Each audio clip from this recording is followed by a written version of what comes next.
And I still maintain, despite the fact that I think Carter potentially is better than Dom Haim, but him and Wharton have had a really good performance. I think we've left ourselves unnecessarily short. Maybe Miller can do a job. I think that was the only thing that I looked at, and people dissected it to death. But if you look at the post when Rovers signed Miller, if you remember back, they signed Alabiosa early on in the window, and they timed the announcements of Callum Britton and Lewis Miller at the same time. And it said Rovers have moved quickly to sign a right back. Miller's interview is all about what do you bring? Well, I'm going to get up and down the line. Ismail's talking though in the interview about I've seen him. I think he's got the qualities to be sent off. That's fine. Just come out and say that. Do you know what? We signed him as a right back.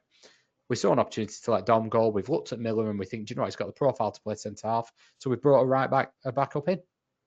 Fine. I might not agree with you, but just be honest. And it does feel occasionally like they're trying to cover things up and trying to sometimes take you for a fool. And I'd rather they were honest, even if it's an error. Just be honest and say, do you know what? We messed that one up. Or we signed him as a right back. Alabiosu's going to play there, but actually we think he can do a job at centre half. We think that might actually be his position moving forward. I'd have been okay with that.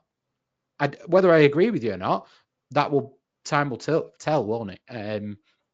But yeah, that was the only little bit for me. But I think if anyone's not seen the Rudy Gestede interview with Andy Bays, I'd point you in that direction a little bit as well. I think he came across much better in that.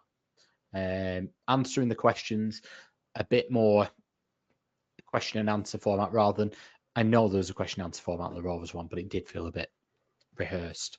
But yeah. It was very staged.